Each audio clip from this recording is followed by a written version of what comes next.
तो स्टूडेंट्स, आज हम सीखते हैं मध्य बिंदु प्रमेय। इसका प्रयोग कक्षा 9 में किया गया है। देखिए, इसमें बताया गया है कि किसी त्रिभुज की किन्हीं दो भुजाओं के मध्य बिंदुओं को मिलाने वाला रेखाखंड तीसरी भुजा के समांतर होता है। देखिए, इसको समझने के लिए हम सबसे पहले देखिए एक त्रिभुज बना लिया है हमने यहाँ पर ABC। यदि हम कहें इसकी कोई भी दो भुजा हम ले लेते हैं, जैसे यहाँ पर तीन भुजाएं हैं AB, BC और AC। इन तीन में से यदि आप कोई भी दो भुजाएं लेते हैं, जैसे आप सपोज ये ले लेते हैं एक AB भुजा और AC भुजा, इनके मध्य बिंदु चुनते हैं। मान लेते हैं AB का कोई मध्य बिंदु है यहाँ पर, मान लेते हैं चलिए D है, और AC का कोई मध्य बिंदु है, इसको हम E कह देते हैं। इनके मध्य बिंदु है। मध्य बिंदु का मतलब यदि AB, देखें, यदि AB 10 सेंटीमीटर है तो A से D तक कितना हो जाएगा? 5, 5। और यदि AC, हम कह रहे हैं AC अगर 8 सेंटीमीटर है तो AE हो जाएगा 4, 4।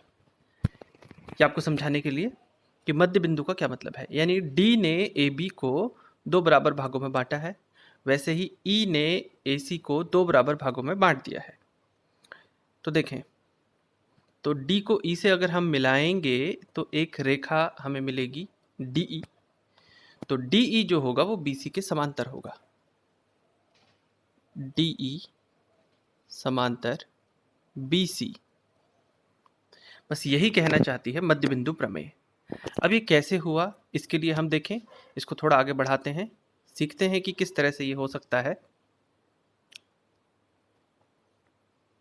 हमने यहाँ पर त्रिभुज ABC की दो भुजाओं AB और AC के एक एक देख सकते हैं आप मध्य बिंदु ले लिया है।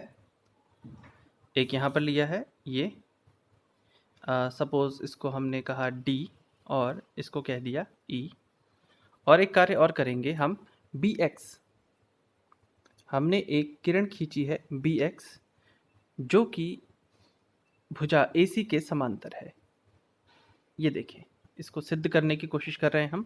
BX जो हमने किरण खींची हुई है वो AC के समांतर खींची हुई है। अब हम क्या करेंगे, देखिए इसको मिलाने की कोशिश करते हैं।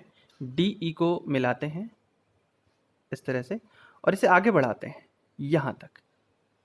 तो DE को बढ़ाने पर BX किरण एक जगह पर इसे काटती है, प्रतिच्छेद करती है। इसको हम मान लेते हैं, इसको हम F कहते हैं। देखिए इस तरह से ये। अब देखिए यहाँ पर एक चतुर्भुज बन के सामने आया है, BCDF। ये एक चतुर्भुज हमें नज़र आ रहा है। हमारा काम होगा हम इस चतुर्भुज को एक समांतर चतुर्भुज दिखाएं। अच्छा, समांतर चतुर्भुज के लिए क्या ज़रूरी है? समांतर चतुर्भुज के लिए ज़रूरी है कि हम किसी तरह से ये बात सिद्ध करें कि DC और FB ये दोनों समांतर हैं, साथ ही DC और FB ये बराबर हैं। हमें इतना काम करना होगा, तब जाकर ये सिद्ध होगा कि BCDF एक समांतर चतुर्भुज है। अच्छा, क्यों कर रहे हैं समांतर चतुर्भुज, अभी आगे आप देखते रहिए, इससे पता चलेगा आपको क्यों हम समांतर चतुर्भुज सिद्ध करना चाहते हैं। अच्छा, इसके लिए हमें एक काम कर लेना चाहिए। आपको यहाँ पर दो त्रिभुज और नज़र आ रहे होंगे। एक ये त्रिभुज है FBE और एक ये त्रिभुज है AED। अच्छा, आपको समझाने के लिए इसको हम छायांकित कर देते हैं। देखिएगा, इसे हटा देते हैं।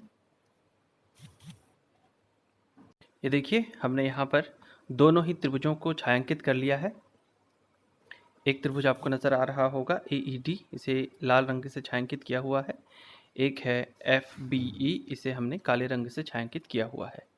इन दोनों ही त्रिभुजों में हम देखिए क्या क्या जानकारी हमारे पास है। एक तो AE और EB बराबर हैं, AE और EB। ये हमें बराबर नज़र आ रहे हैं।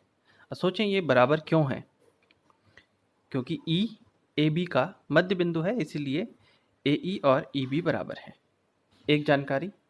दूसरी जानकारी देखें, हमारे पास यहाँ पर एक कोण बन रहा है ए ई डी।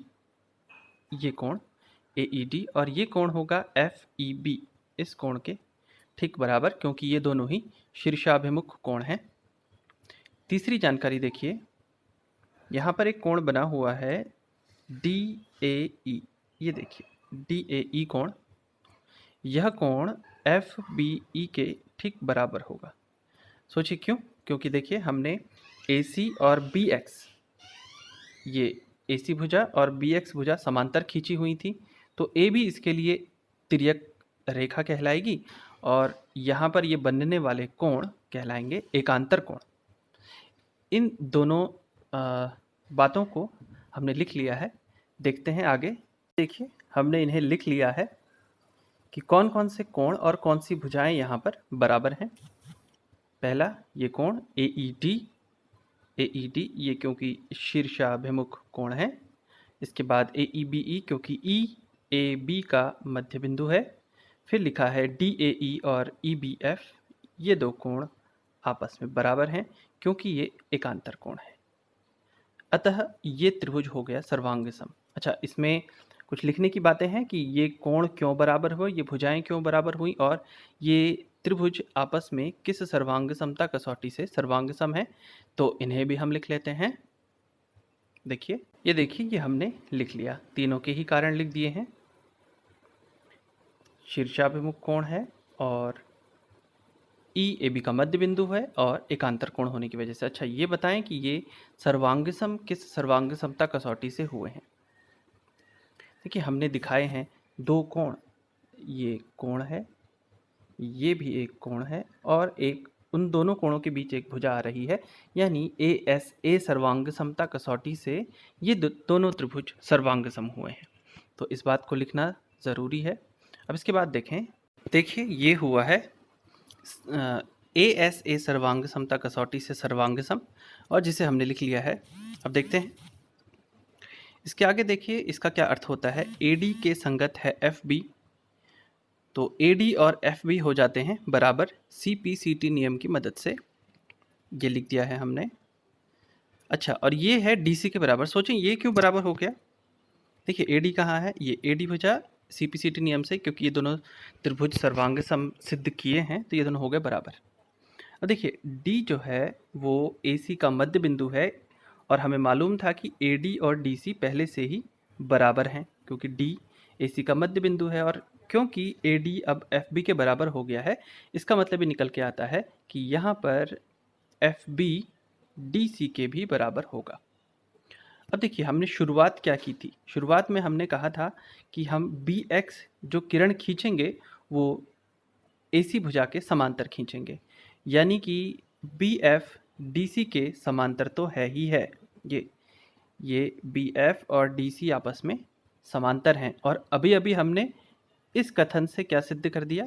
इससे हमने सिद्ध कर दिया कि एफ बी और डी सी बराबर भी हैं, यानी हमारे पास एक ऐसा चतुर्भुज है जिसकी आमने सामने की भुजाएं बराबर हैं और साथ ही वे समांतर भी हैं। तो इसका क्या मतलब हुआ। इसका मतलब हुआ कि ये जो चतुर्भुज हमारे सामने है ये एक समांतर चतुर्भुज है, यानी बी सी डी एफ एक समांतर चतुर्भुज हुआ, क्योंकि जिस चतुर्भुज के आमने सामने की भुजाएं बराबर और समांतर होती हैं वह एक समांतर चतुर्भुज होता है। ये बहुत ज़रूरी था और इसका मतलब क्या हुआ। देखें समांतर चतुर्भुज में हम जानते हैं कि बी सी और एफ डी ये आपस में समांतर होंगे। अब क्योंकि बी सी और एफ डी आपस में समांतर हैं, ये बी सी और एफ डी समांतर होंगे, इसका मतलब क्या निकल के आया। इसका मतलब निकल के आता है कि ई डी भी बी सी के समांतर ज़रूर होगी। और यही तो मध्य बिंदु प्रमेय थी कि यदि किसी त्रिभुज की दो भुजाओं के मध्य बिंदुओं को मिलाने पर जो रेखाखंड मिलता है वह तीसरी भुजा के समांतर होता है, और ये हम सिद्ध कर रहे थे और हमने यह सिद्ध कर लिया। अच्छा, इसमें एक और इम्पॉर्टेंट बात है, वो आप देखें एक बार। अच्छा, समांतर है हम लिख चुके हैं और ये देखें हमने लिखा हुआ है कि ई डी एफ डी का ठीक आधा होगा। क्यों होगा? क्योंकि अभी अभी हमने देखा था कि ई एफ डी का मध्य बिंदु बन गया है, इसका मतलब ये हुआ। और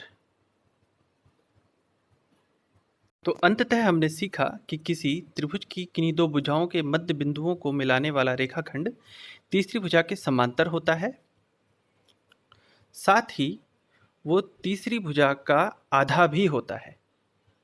ये फाइनली हमने मध्य बिंदु प्रमेय से सीखा है और इसका प्रयोग हम आगे करेंगे।